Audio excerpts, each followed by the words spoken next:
Right. Bon, aujourd'hui je parle de les voies de Dieu. Les voies de Dieu, les voies parfaites du Seigneur. Et sans plus tarder, je vais donc introduire le propos en allant directement dans le livre des psaumes. Dans le livre des psaumes, j'ai fait des recherches cette semaine. Et cela m'a pris 2 jours, mais j'ai pris le temps parce que c'est par l'Esprit de Dieu que je finis par découvrir toutes ces choses. Et le Seigneur m'a mis à cœur donc d'exposer toutes ces choses-ci. Je voudrais que vous notiez, prenez un stylo papier, quel que soit l'outil que vous avez noté. Le psaume 18 à partir du verset 31.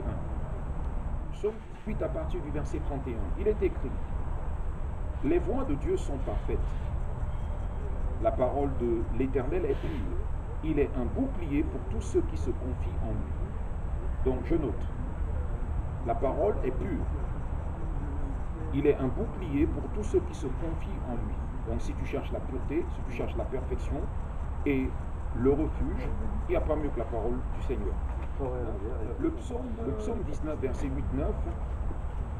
nous expose et nous confirme encore plus cela.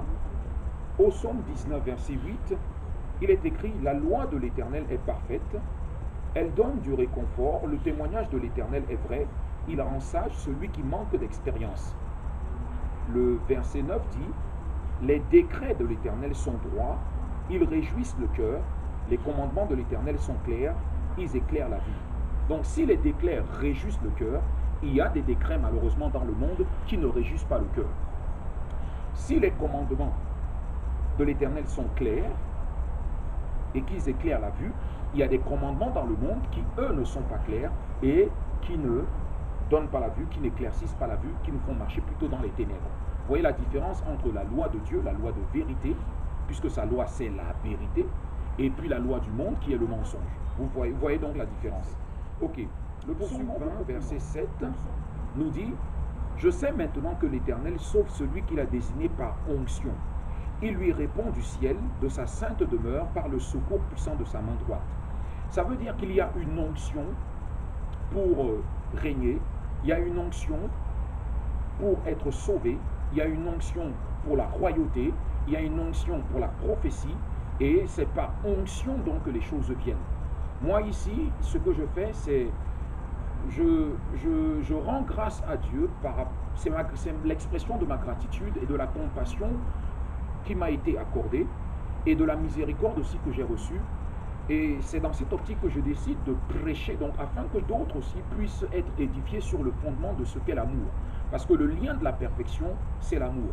Et c'est donc par amour que je le fais. Pour ce faire, à partir du verset 28 jusqu'au 21, à partir du verset 28 jusqu'au verset 32. Psaume 28, à partir du verset 28 jusqu'au verset 32. Alors le texte dit: tous les peuples de la terre se souviendront de l'Éternel et se tourneront vers lui.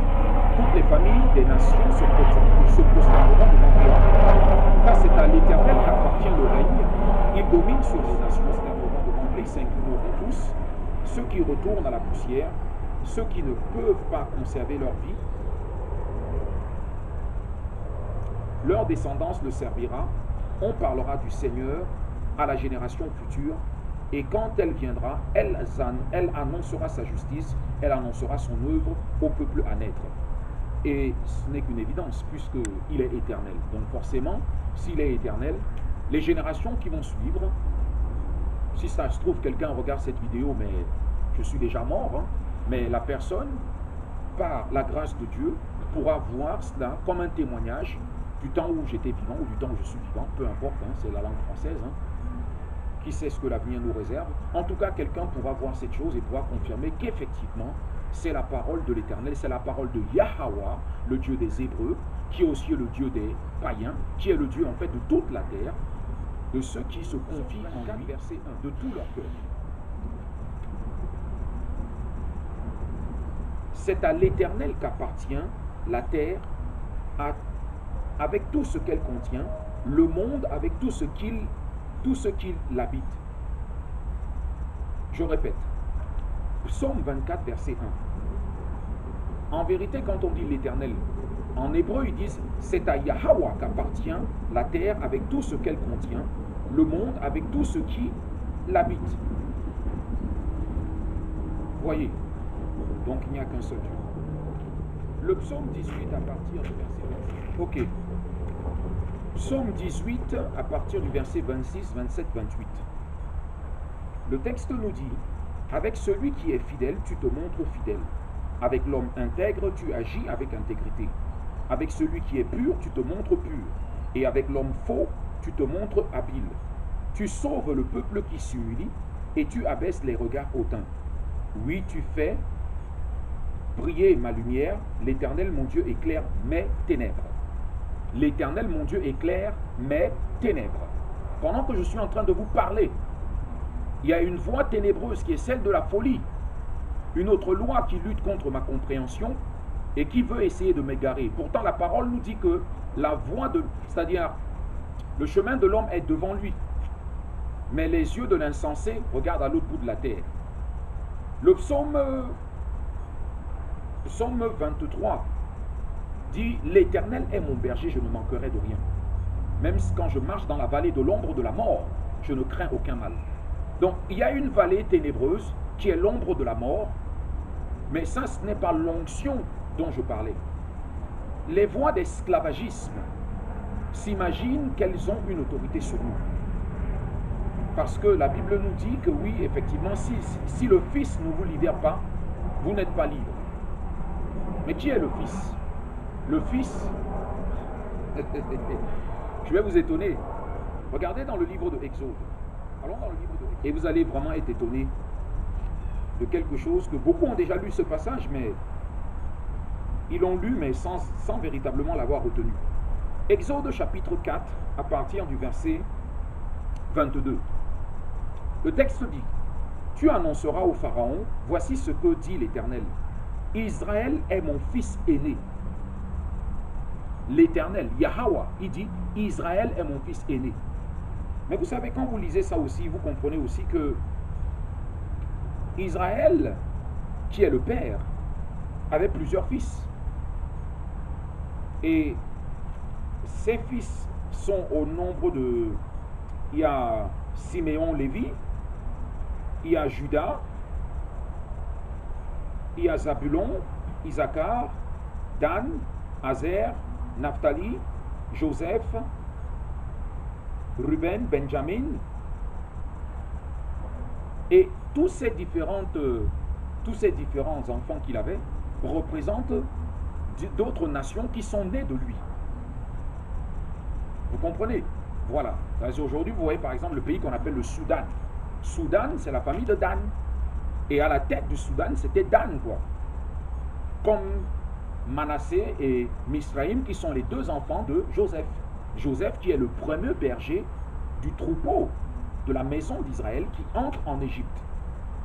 Donc, quand l'Éternel dit ici, dans le livre de Exode, en s'adressant au Pharaon, de laisser partir son fils aîné, il parle de Israël parce que Israël est devenu une nation, est devenu un fils,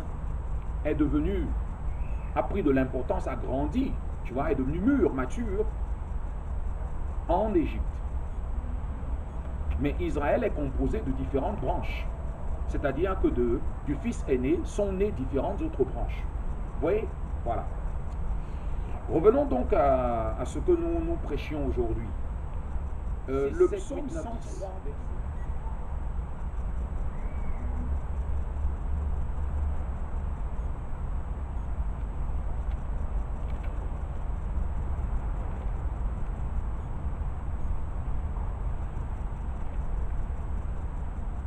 L'Éternel fait justice, il fait droit à tous les opprimés. Il a fait connaître ses voies à Moïse, ses hauts faits aux enfants d'Israël. L'Éternel fait grâce. Il est rempli de compassion, il est lent à la colère et riche en bonté. Il ne conteste pas sans fin, il ne garde pas éternellement sa colère. Il ne nous traite pas conformément à nos péchés, il ne nous punit pas comme le mériteraient nos fautes. Mais autant le ciel est élevé au-dessus de la terre, autant sa bonté est grande pour ceux qui le craignent. Autant l'Orient est éloigné de l'Occident, autant il éloigne de nous nos transgressions. Donc, je veux dire ici que c'est un Dieu miséricordieux dont la parole dit qu'il ne nous punit pas comme le mériteraient nos fautes. C'est-à-dire que si tu transgresses, qu'est-ce que c'est que le péché? Le péché, c'est la transgression de la loi. Tu transgresses telle loi, tu es puni, mais alors, c'est-à-dire, la parole dit que le salaire du péché, c'est la mort. Ce que nous mériterons, c'est la mort. Mais, il dit ici, il ne nous punit pas comme le mériterait. C'est-à-dire, nous méritons tous la mort. Mais sa grâce est sur nous. Et c'est par sa grâce que nous vivons. Vous suivez? Bien. Allons dans le psaume 103, verset. L'Éternel a établi son trône dans le ciel et son règne domine tout l'univers. Donc vous voyez bien que oui, effectivement, c'est le Dieu d'Israël. C'est à Israël qu'il a révélé sa parole. Mais en même temps, ici, le texte nous dit, son règne domine tout l'univers. Il fait des vents ses messagers, des éclairs ses serviteurs. Il a établi la terre sur ses fondements. Elle ne sera jamais. Ok. Au dehors, il y avait trop de bruit, donc je pense qu'ici c'est mieux. Nous poursuivons donc au psaume 118, verset. Pardon. Ouais, psaume 118, verset 9, il est écrit: mieux vaut chercher un refuge en l'Éternel que de mettre votre confiance dans les grands. Mieux vaut chercher un refuge en l'Éternel que de mettre votre confiance dans les grands. Comprenez ce que ça veut dire.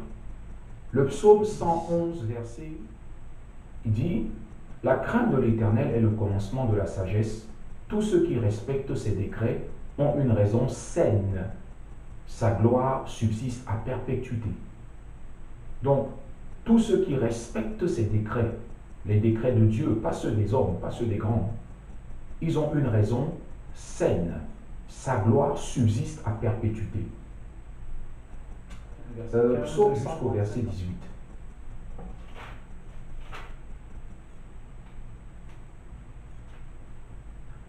Les idoles des nations, ce n'est que de l'argent et de l'or. Elles sont faites par la main des hommes. Elles ont une bouche, mais elles ne voient pas. Elles ont des oreilles, mais n'entendent pas. Elles n'ont pas de souffle dans leur bouche. Il leur ressemble ceux qui les fabriquent, tous ceux qui se confient en elles. Je relis, hein. Psaume 135, verset 15. Les idoles des nations, ce n'est que de l'argent et de l'or.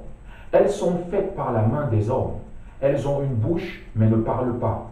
Elles ont des yeux, mais ne voient pas. Elles ont des oreilles, mais n'entendent pas. Elles n'ont pas de souffle dans leur bouche. Il leur ressemble ceux qui les fabriquent, tous ceux qui se confient en elles. Oui. 146, verset 3. Ne placez pas votre confiance dans les grands, dans les hommes qui sont incapables de sauver. Vous appelez grand. Ils ne sont pas capables de sauver. Psaume 147, verset 19. Il révèle sa parole à Jacob, ses prescriptions et ses jugements à Israël. Il n'a pas agi de cette manière pour toutes les nations, et elles ne connaissent pas ses jugements.